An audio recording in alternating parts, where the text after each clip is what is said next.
Vamos a ir ahora a la palabra del Señor, así que le invito a que abra su Biblia en 1 Corintios capítulo 3, es donde vamos a estar en esta tarde. 1 Corintios capítulo 3, verso 1 al 9.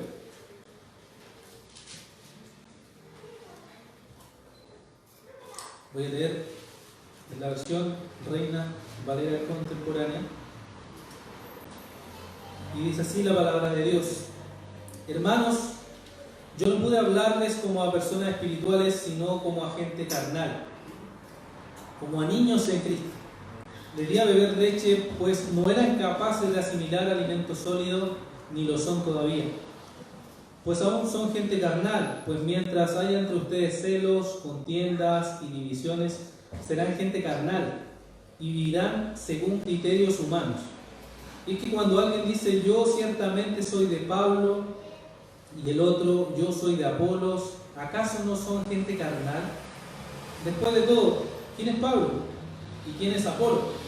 Son los servidores por medio de los cuales ustedes han creído, según lo que a cada uno le ha concedido el Señor. Yo sembré y Apolo regó, pero el crecimiento lo ha dado Dios. Así que ni el que siembra ni el que riega son algo, sino Dios, que da el crecimiento.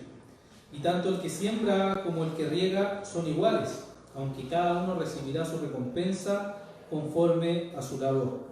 Porque nosotros somos colaboradores de Dios, y ustedes son el campo de cultivo de Dios, son el edificio de Dios.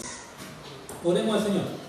Señor, gracias por tu palabra, gracias porque tú, Señor, nos hablas a través de ella. Ayúdanos, Señor, a poder comprenderla con claridad, a poder, Señor, entenderla y aplicarla a nuestra vida, Señor. Padre, ayúdanos, Señor, a crecer en tu voluntad, a crecer en tu palabra, y que tú, Señor, estés guiando esta predicación para que tu pueblo pueda ser guiado y alimentado, Señor. Gracias, Padre, te pedimos estas cosas en el nombre de Jesús. Amén. Una de las cosas, hermanos, que los seres humanos admiramos es la bendición y la belleza de los hijos. Es sin duda algo hermoso y un gran regalo. Incluso la Biblia nos dice que es una bendición del Señor tener hijos.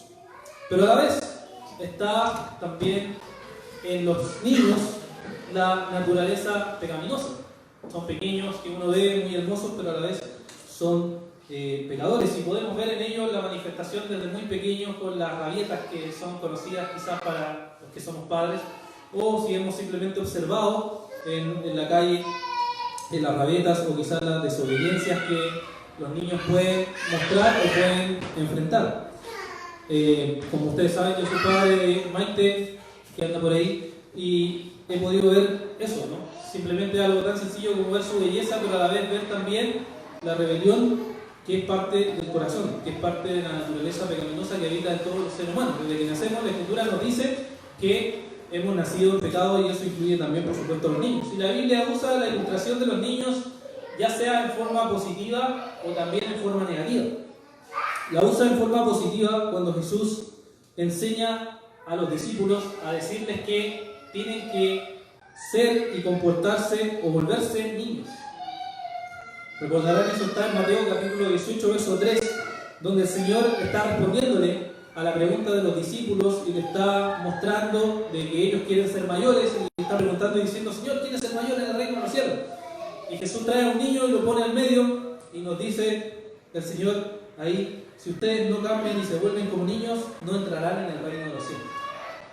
Entonces toma la ilustración del niño y le dice: ustedes tienen que ser como niños, en su forma de ser humildes, y no buscar poder. En ese sentido está bien ser como niños, dice el Señor, y en ese sentido lo usa de forma positiva. Pero también la Biblia usa el ser como niño de una forma negativa, y eso lo podemos ver en la misma carta de Corintios, en el capítulo 14, verso 20, donde el apóstol Pablo está diciéndole a los hermanos de Corinto lo siguiente. Le dice en 1 Corintios capítulo 14, verso 20: hermanos, no sean como niños en su modo de razonar, sean como niños en cuanto a la malicia, pero no en su modo de razonar, actúen como gente madura. Entonces ahí vemos el sentido en que la Biblia nos usa a los niños, ya sea en forma positiva o ya sea en forma negativa. Y el apóstol Pablo aquí nos está mostrando la idea de niños, pero en forma negativa. Y está exhortando a los hermanos en la iglesia. En el cristianismo lo que nos pasa es que cuando llegamos al Señor, nacemos de nuevo. Y usa la misma ilustración, ¿cierto?, de nacer. En Juan capítulo 3, Jesús tiene esa conversación famosa con Nicodemo, donde el Señor le dice que es necesario nacer de nuevo. Y él pregunta, ¿cómo voy a nacer de nuevo? ¿Cierto? No entiende. Y está el Señor diciéndole, es que tienes que nacer de forma espiritual. Nosotros nacemos y comenzamos de nuevo y comenzamos poco a poco a crecer en la fe cristiana y como bebés espirituales empezamos a tomar la leche espiritual y empezamos a crecer. Y nuestra vida espiritual empieza a ser formada, empieza a crecer, pero mientras estamos en ese proceso de crecimiento tenemos también nuestra rabieta. Tenemos cosas que queremos y que en verdad no nos convienen todavía. Y hay hermanos que nos dicen a veces, no te conviene eso todavía, no haga eso, no siga ese camino. Y nosotros con nuestras rabietas queremos igual. Pero en verdad somos inmaduros, somos bebés espirituales y no nos damos cuenta de eso. Y no nos damos cuenta que estamos recién creciendo. Y yo cuando empecé en el cristianismo tuve, por supuesto, muchos hermanos que gracias al Señor estuvieron en el camino y pudieron decirme, no es así, no sigas por ahí, no, esto te va a llevar a esto. Y es porque era uno bebé espiritual y uno pensaba que podía adquirir muchas cosas. Hay gente que puede tocar un poco de música y puede creerse ya que es un ministro de alabanza, hay gente que puede predicar y piensa que ya con eso es un evangelista, hay gente que tiene cierto conocimiento de la Biblia y ya piensa que con eso es pastor. Cuando uno es bebé espiritual cree que eso ya es suficiente, pero no es así, no es suficiente, necesita madurar. Y es por eso que Pablo les habla aquí a los hermanos en Corinto, y si ustedes se fijan, empieza diciéndole primero hermanos, porque eran hermanos. O sea, eran bebés espirituales, eran inmaduros, pero eran hermanos. Y es lo que Pablo primero resalta aquí, hermanos, y él ya le había dicho anteriormente en el capítulo 1, verso 10, hermanos. Nuevamente le había señalado que ellos son hermanos, pero que se estaban comportando de una forma pecaminosa. Y es lo que repite constantemente en estos versículos, es que se están comportando no como gente espiritual, sino como gente carnal. Y así mismo las otras versiones de la Biblia nos dicen como NBI, yo hermano no pude dirigirme a ustedes como a espirituales, sino como a inmaduros, apenas niños en Cristo. NTV dice, tuve que hablarles como si pertenecieran a este mundo, como si fueran niños en Cristo. Una de las cosas que sabemos de la iglesia de Corinto es que ellos creían ser maduros. Es que ellos ya creían que habían madurado, que tenían todo el conocimiento y que ya habían pasado lo básico, que para ellos era lo básico la cruz del Calvario, entonces ya no eran necesarias más cosas. Sino que como ya habían pasado lo más básico, ahora podían profundizar en otras grandes cosas. Pero en verdad seguían siendo niños espirituales. Y Pablo les tiene que mostrar que necesitan madurar. Y lo mismo hace el autor de la carta de Hebreos, toma esta misma ilustración y les dice, igual la semana pasada la leímos, pero podemos volver a recordarla en Hebreos capítulo 5, verso 11 al verso 14, tenemos al autor de Hebreos recordándonos esto mismo. Hebreos capítulo 5, verso 11 al 14 dice, acerca de esto tenemos mucho que decir, aunque no es fácil de explicarlo porque ustedes son lentos para entender. Aunque después de tanto tiempo ya deberían ser maestros, todavía es necesario que se les vuelva a enseñar lo más elemental de las palabras de Dios. Esto es tan así que lo que necesitan es leche y no alimento sólido. Pero todos los que se alimentan de leche son inexpertos en la palabra de justicia porque son como niños. Entonces, ¿qué vemos aquí? Vemos a que nos está diciendo lo mismo que nos dice el apóstol Pablo, que son niños espirituales. Aún no ha madurado. Y constantemente repite carnales en los versículos. Y debido a que repite tantos carnales, igual se ha creado una idea dentro del cristianismo de la existencia de cristianos carnales. O sea, están los cristianos que nacieron de nuevo, están las personas que no son creyentes, y al medio están los cristianos carnales. ¿Y cuál es la idea de eso? Es que este hermano no vive realmente conforme a la palabra de Dios, entonces es un hermano carnal. es medio mundano, ese hermano sí que es un hermano carnal, es como generalmente se ha entendido o se ha interpretado muchas veces esa idea de carnal. Pero es así, es lo que Pablo quiere decirnos aquí, es realmente lo que se refiere la palabra de Dios. Primero hay que entender que la palabra carnal proviene de una palabra griega y alude a la idea de mundano. El ser mundano no solamente tiene que ver con beber, fumar, ¿cierto? Salir a fiesta, que es con lo que generalmente se interpreta mundano, sino que tiene que ver con toda una forma de pensar diferente y de actuar diferente a lo que la palabra de Dios nos enseña. En este caso los corintios tenían celos, divisiones, jactancia, orgullo, arrogancia, y esa era forma de actuar mundana. Si tú tienes celos, envidias, arrogancia, jactancia, eres tan mundano como cualquier persona que no conoce al Señor. Entonces aquí podemos entender que alude a la idea de cristiano carnal, es que un cristiano está teniendo comportamientos pecaminosos o comportamientos carnales, pero no significa que sea una categoría diferente de carnal. Porque en la Escritura tenemos cristianos y tenemos no cristianos. Y a veces los cristianos, especialmente los inmaduros, como se ve aquí, se comportan de una forma carnal.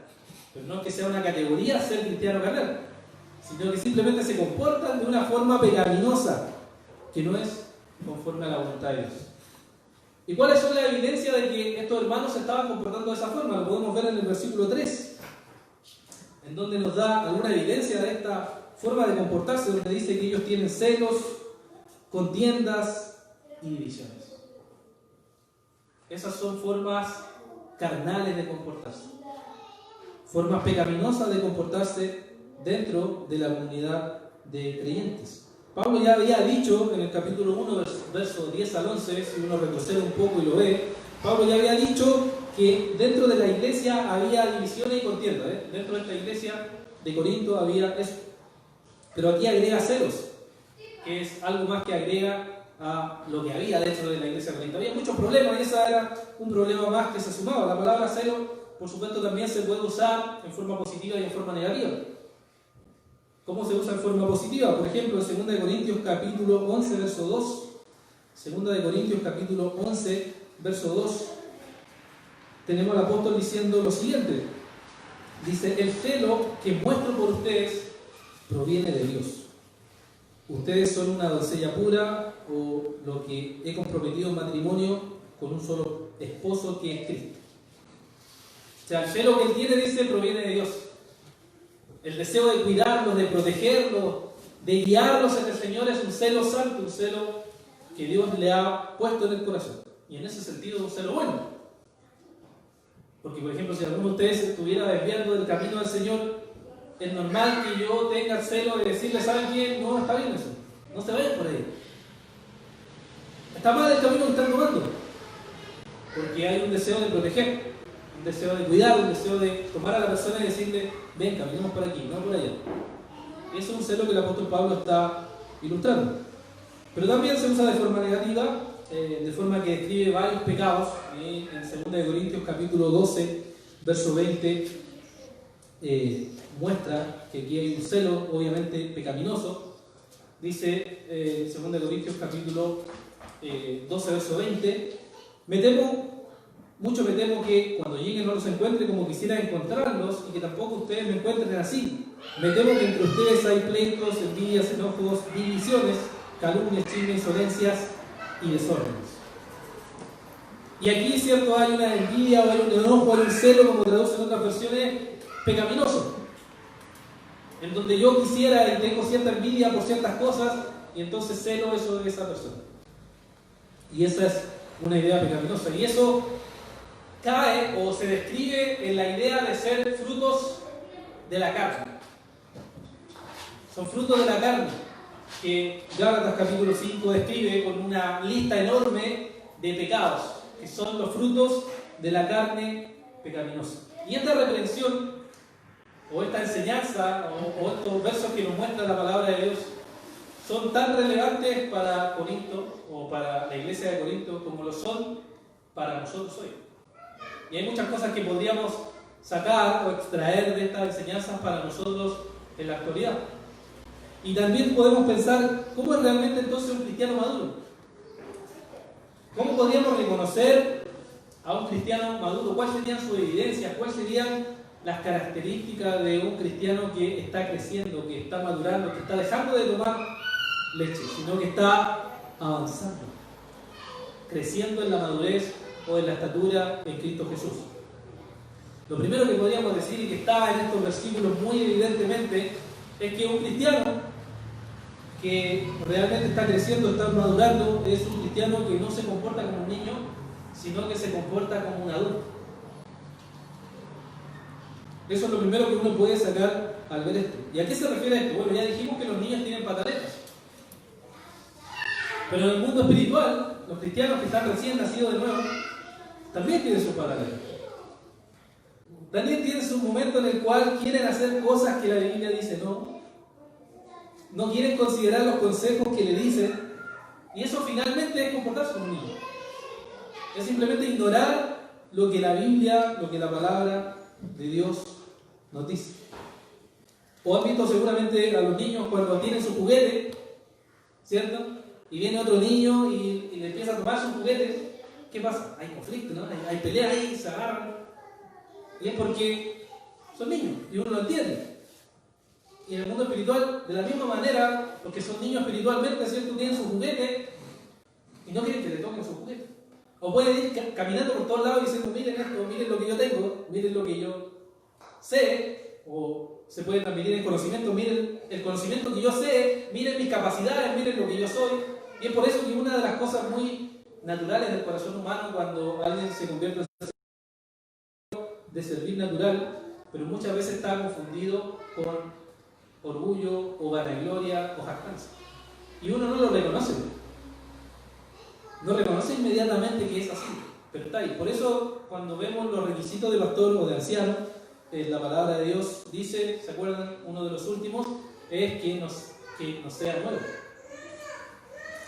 No puede ser alguien nuevo en la fe del Señor que sea un anciano, o un pastor, o incluso un diácono, porque es alguien que tiene el riesgo de caer en jactancia, de caer en arrogancia, de ser tentado por Satanás.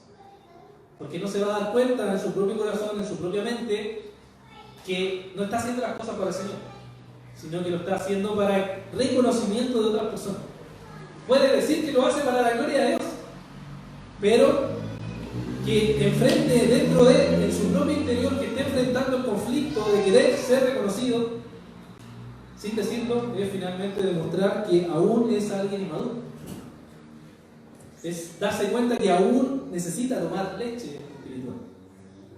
Y aún no está pensando como adulto, en el sentido bíblico, de madurez espiritual. Y así, cualquier cosa que nosotros hagamos y que estemos haciendo para gloria y no realmente para servir y honrar al Señor en nuestro corazón, entonces es comportarse como un niño y no como alguien maduro. En segundo lugar, alguien que va a ser maduro o va a crecer en la madurez es alguien que es capaz de comer alimentos sólidos. Me imagino que la mayoría de aquí sabe que los niños cuando nacen necesitan tomar leche materna hasta aproximadamente 5 o 6 meses.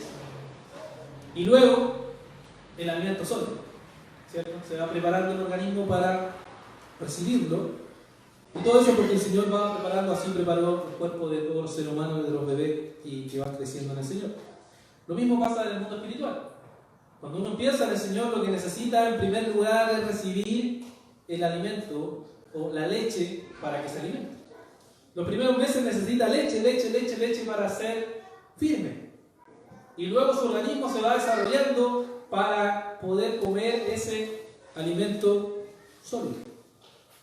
Lo que es un problema, sí, es que si yo llevo varios años en el cristianismo y sigo tomando leche y no alimento sólido, se convierte en un problema. Si un bebé tomara leche hasta los 12 años, 15 años, 20 años, ¿qué diría? Está mal, ¿cierto? Necesita comer otras cosas, otros nutrientes para que su organismo se desarrolle.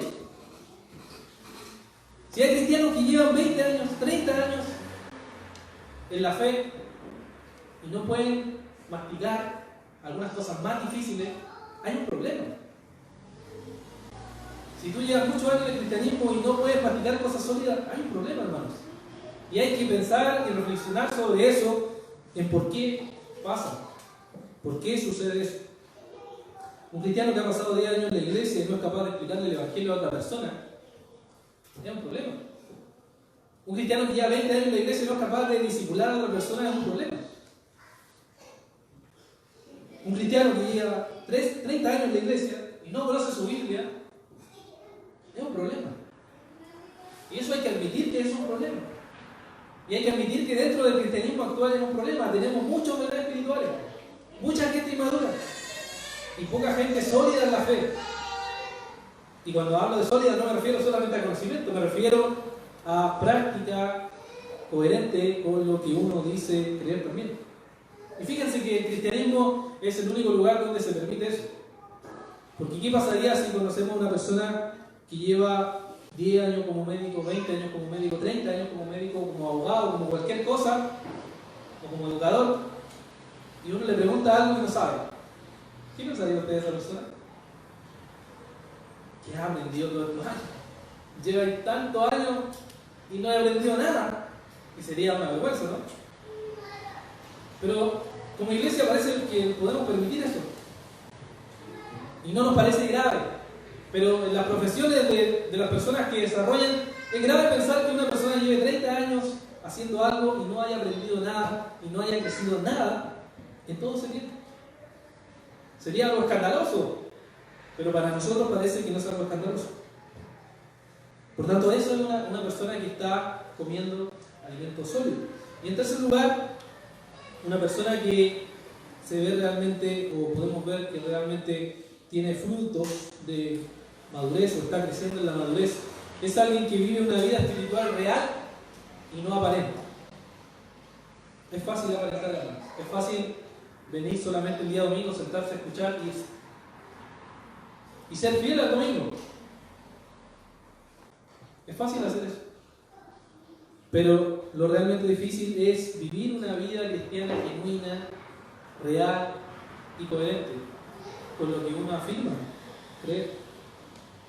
Y hay dos como extremos que se pueden dar, o dos formas que se dan generalmente los cristianos que aparentan ser piadosos, pero no lo son.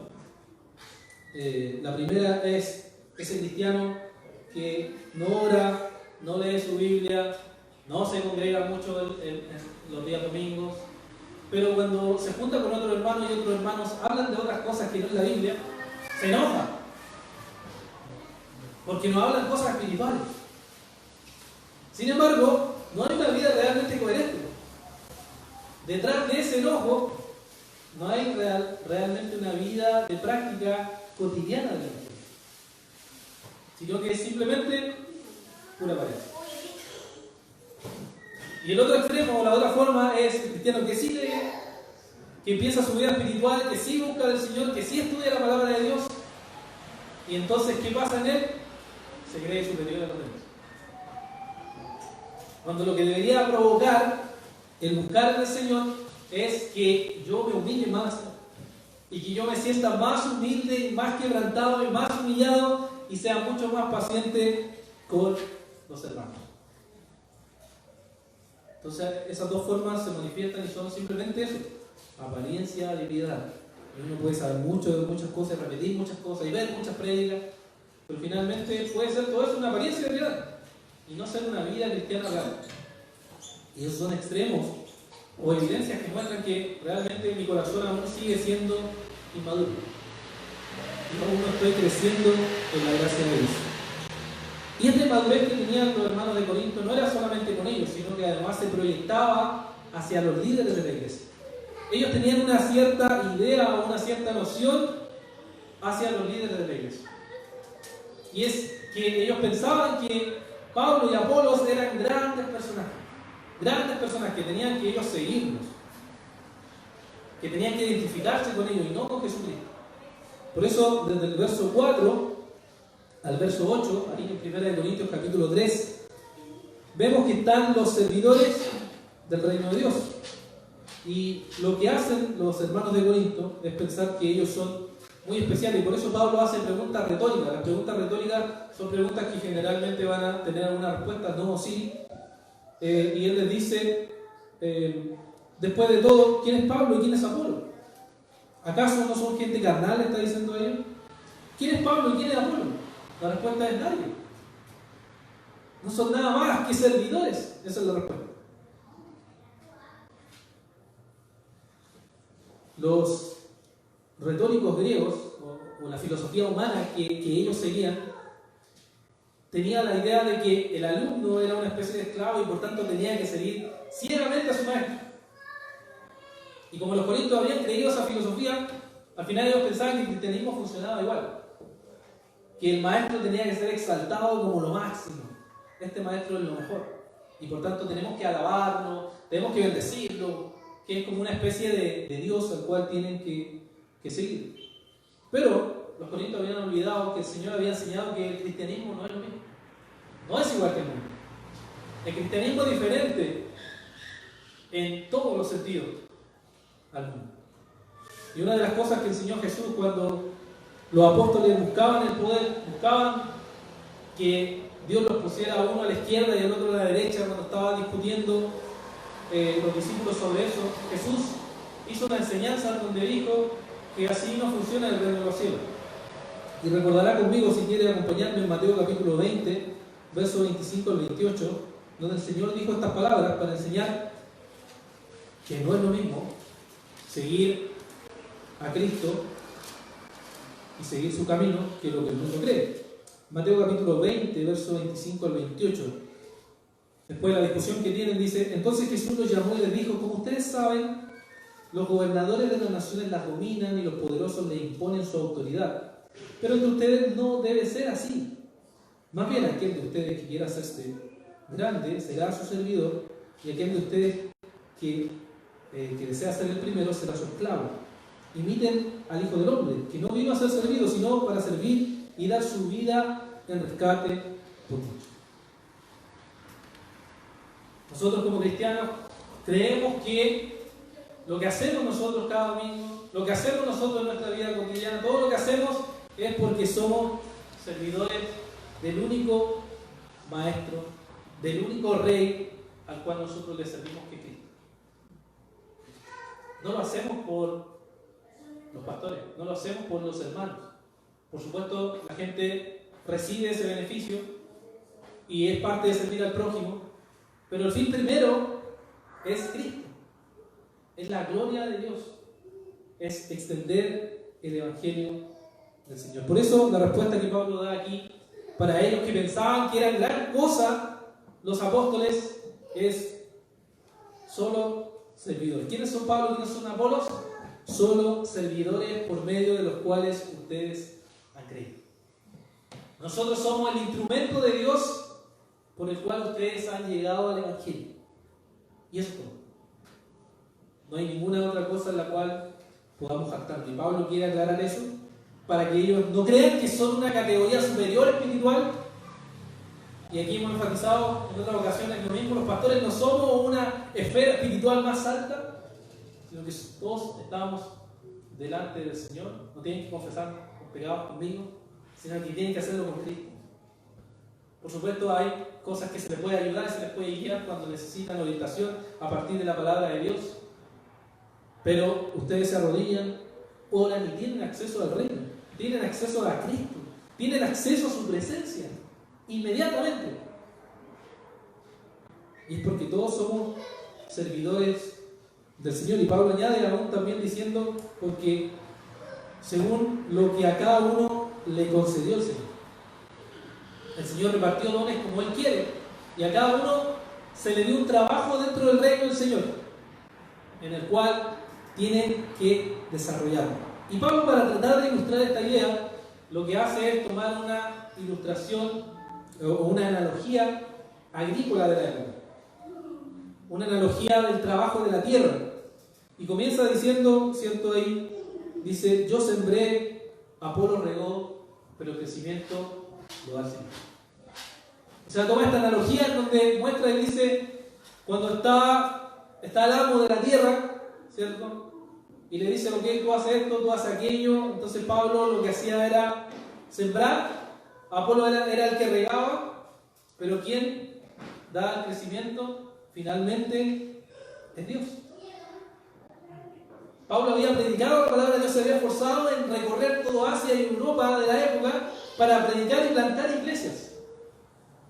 Y ahí se levantaron otras personas para seguir predicando y seguir pastoreando a esas personas. Pablo tiraba la semilla, los otros cristianos regaban, pero ¿quién finalmente daba el crecimiento? Era Dios. Y esa es una de las cosas que nunca tenemos que olvidar. Nosotros no podemos transformar el corazón de las personas, nosotros no podemos hacer crecer a las personas. Solamente Dios puede hacer eso. Lo que nosotros podemos hacer es predicarles, es aconsejarles, es guiarles, es instruirles, es acompañarles, es amarles, pero finalmente Dios es quien da el crecimiento. Y Pablo reafirma esto en el verso 7, donde dice que no es nada ni el que siembra ni el que riega, sino que Dios nuevamente es el que da el crecimiento. El verso 8 nos dice que a ambos se le va a dar la recompensa por el trabajo. A todos nosotros se nos va a dar la recompensa por el trabajo, pero es solamente Dios quien da el crecimiento y Dios quien da esa recompensa, que luego en los versículos más adelante va a empezar a explicar sobre el tema de la recompensa, que no vamos a abordar hoy. Pero fíjense, ¿qué implicancias podemos sacar de esto? ¿Qué cosas podemos sacar para nuestra vida de estos versículos? En primer lugar, lo que podemos sacar es la idea del reconocimiento. En la actualidad, o parte de la historia de la humanidad, ha sido el buscar el reconocimiento, ya sea por medio del poder, el éxito o el aplauso de las personas. Es parte natural de los seres humanos buscar el reconocimiento, el buscar el aplauso, el buscar la aprobación. Muy bien lo que tú hiciste, dar palabras de apoyo. Y eso ha entrado con mucho más fuerza ahora en nuestra cultura, en donde al parecer todos necesitan reconocimiento. Todos necesitan una aprobación, todos necesitan que alguien le diga al otro que lo que está haciendo es muy bueno. Y eso se puede ver un poco en la bola de apóstoles que hay hoy, en donde ellos pueden o buscan reconocerse como apóstoles, para que tengan reconocimiento, para que digan que son grandes cosas. Y hay una obsesión por la idea del reconocimiento de las personas. Incluso las personas que sirven en la obra de Dios, muchas veces me he encontrado con cristianos que dicen: yo serví, ¿cierto? 10 años, 20 años en esto, yo hice aquello, yo hice allá. Yo les digo: bien, qué bueno. Yo les digo: siga haciendo. Porque al final no buscamos el aplauso nosotros, ¿o sí? O buscamos el reconocimiento del otro. Eso no significa que eso anule el mandato que Pablo dice en Romanos 13:7, a que se le da a los que trabajan se les debe dar honra, o dar honra al que recibe honra, en el sentido de dar cierto reconocimiento de bien, qué bueno lo que hiciste, adelante. No significa que uno no puede decir esas palabras, sino que es la idea de la obsesión de buscar reconocimiento, que es lo que los corintios tenían, que es la obsesión y el deseo de ser por lo menos aplaudido por alguien. Y hay algo ahí, hay algo en un corazón así. En alguien que busca eso hay un corazón que está deseoso de ello. Esa es la primera idea que uno puede ver a partir de estos versículos. En segundo lugar, aquí cada cristiano se le ha dado un trabajo específico donde trabajar en el campo de Dios. Acuérdense que Pablo está tomando esta idea del campo, cada uno tiene un lugar específico donde trabajar, y Dios determinó que aquí, entre todos los que estamos, que somos creyentes, tenemos algo o un lugar donde trabajar en la obra de Dios.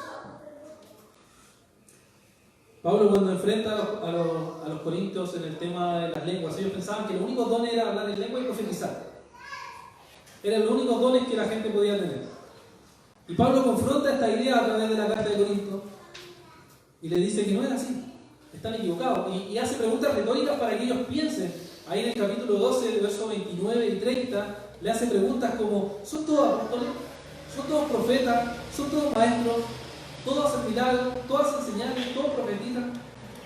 Y la respuesta es no. Es como decir: hoy son todos pastores, son todos evangelistas, son todos músicos. No, no son todos. Cada uno tiene un llamado específico y particular que Dios ha dado. Y yo tengo que saber cuál es. Con los años, por supuesto, conozco al Señor y sé cuál es el llamado específico que Dios me ha dado para servir, en la obra del Señor. ¿Sabes cuál es ese llamado específico? Si no sabes, ¿qué estás haciendo por Él? ¿Estás trabajando en Él? ¿Estás orando por Él? ¿Estás sirviendo ya en Él? ¿Estás poniéndolo a disposición del reino de Dios? ¿O has pensado sobre ello alguna vez? Porque Dios ha puesto a cada cristiano en un lugar específico a servir en la obra del Señor. En tercer lugar, cada cristiano va a recibir la recompensa por el trabajo que hagan en la obra de Dios. Esto Pablo lo aborda mucho más adelante en la carta también. La próxima semana vamos a estar viendo sobre eso. Pero la Escritura nos habla en varios lugares que los cristianos van a recibir recompensa. Siempre es difícil de entender eso cuando uno dice, pero la salvación es por gracia, ¿cómo vamos a recibir recompensa? Bueno, no sé, pero la Biblia dice que vamos a recibir recompensa. ¿Qué tipo de recompensa? No lo sé, solo dice que vamos a recibir recompensa. Fíjense lo que nos dice Mateo 25, 21 y Apocalipsis 22, 12. Dos versículos, solamente para ver este tema de recompensas. Mateo 25, 21 y Apocalipsis 22, 12. Dice, y Mateo 25, 21, y su Señor le dijo, bien, buen siervo fiel, sobre poco has sido fiel, sobre mucho te pondré, entra en el gozo de tu Señor. Y ahí vemos, ¿cierto? Sobre poco has sido fiel, sobre mucho te pondré. ¿Sobre qué? Mucho. Una recompensa de algo, pero no dice de qué. Y ahí tenemos parte de algo que vamos a recibir los cristianos, pero no sabemos bien qué. Y Apocalipsis 22, 12 dice, miren, ya vengo pronto y traigo conmigo mi galardón para recompensar a cada uno conforme a sus acciones. Hay cierta recompensa, hermanos, que recibiremos en cada cristiano. Ciertamente hacemos las cosas por la gloria de Dios, para la expansión de su evangelio, pero el Señor también nos ha dicho que recibiremos recompensa. ¿Cuál? ¿Cómo? No sabemos. Y en cuarto lugar, lo que ha estado diciendo constantemente este versículo es algo muy importante, que es que el crecimiento lo da Dios. Repite dos veces, el crecimiento lo ha dado Dios, sino que Dios da el crecimiento. De dos formas lo repite. Pablo quiere mostrar que, tomando la ilustración del trabajo de la tierra, por más que uno se levantara temprano a trabajar la tierra, si que no lo hacemos ahora, pero en ese tiempo es así, o a menos que alguien viva en el campo, cada vez que se levantaba temprano en la mañana, tipo 5 de la mañana, y trabajaba la tierra, y tiraba su semilla, y regaba, y después esperaba, y después iba a la tarde a hacer lo mismo, y estaba revisando constantemente, por más que hagamos eso y nos esforcemos, ¿quién de ustedes puede controlar que crezca? ¿Quién de nosotros puede controlar que crezca un árbol? Recuerdo que Esther tuvo un tiempo plantas en la casa que ponía en la ventana y era muy bonita al principio. Y estaba ahí, le gustaba regar las plantas. Le echaba, no sé si le echaba agua además, pero bueno. Estuvo ahí, pero murieron muchas de las plantas. Al final, ¿quién podía controlar eso? Nadie. Porque al final el crecimiento no es algo que nosotros hacemos. Si plantamos un árbol y lo ponemos y queremos que crezca, esperamos que crezca, pero no sabemos cómo sucede. Es un milagro. Es algo que solamente Dios hace, y en la iglesia es lo mismo, en el mundo espiritual es lo mismo. Nosotros predicamos, nosotros oramos, pero no sabemos qué va a pasar. Aquí antes de que empezara el punto vinieron todos borrachitos, como ellos se decían, vagabundos, ellos mismos se decían. Entraron aquí, quisieron que oramos por ellos, pedimos por la salvación de ellos, pero ¿quién de nosotros podía hacer que se murieran? Nadie. Podemos rogar por su vida, que el Señor tenga misericordia, pero ninguno de nosotros puede hacer que realmente crean así. Solamente es predicar, anunciar, orar, y el Señor es quien da el crecimiento en su obra. Finalmente Pablo termina aquí la idea en el verso 9, diciendo, ¿cierto?, que somos colaboradores de Dios. Somos personas que estamos acompañando, o somos llamados por Dios, que nos ha puesto en su obra, nos ha entregado su campo para que nosotros trabajemos en ese campo y colaboramos con Dios. Dios quiso que nosotros trabajemos junto al Señor en su obra y servimos al Señor en su obra. Somos ayudantes que estamos apoyando en el desarrollo de la obra de Dios en el mundo. Y algo impresionante pensar eso, no lo pensamos mucho, pero eso es impresionante. Uno es cristiano y está colaborando en la obra de Dios. Somos trabajadores de un solo jefe, somos esclavos de un solo amo, y ese amo es Jesús. Pero una de las cosas que necesitamos para servir bien en este campo del Señor es hacer lo que el Señor hizo, que es morir. Y el Señor lo enseñó esto con una misma idea de campo o de semilla. Y con esto terminamos en Juan capítulo 12, versos 23 al 25. El Señor dijo estas palabras, que siempre me han gustado mucho. Juan 12, versos 23 al 25. Está diciendo a los discípulos, Jesús les dijo: ha llegado la hora en que el Hijo del Hombre sea glorificado. De cierto les digo que si el grano de trigo no cae en la tierra y muere, se queda solo. Pero si muere, lleva mucho fruto. El que ama su vida la perderá, pero el que aborrece su vida en este mundo la guarda para la vida. ¿Qué es lo que enseñó el Señor ahí? Enseñó de que Él al morir, muchas personas se salvan, porque la semilla al morir hace que crezca nuevo árbol. Pero si Él no hubiera muerto, se hubiera quedado en nada, nadie hubiera sido salvo. Pero como Él muere, la semilla muere y fertiliza y prospera y hace un gran árbol, que somos los salvados a través de todo el mundo, a través de todas las generaciones hemos sido salvados por la obra del Señor. De igual manera tenemos que morir a nosotros mismos, no buscar nuestra propia gloria, no buscar nuestra propia fama, sino que buscar la expansión de Cristo, su Evangelio. Y de eso se trata el Evangelio, de confiar en Él, morir a nosotros y vivir para la gloria del Señor. Oremos. Señor, gracias te damos por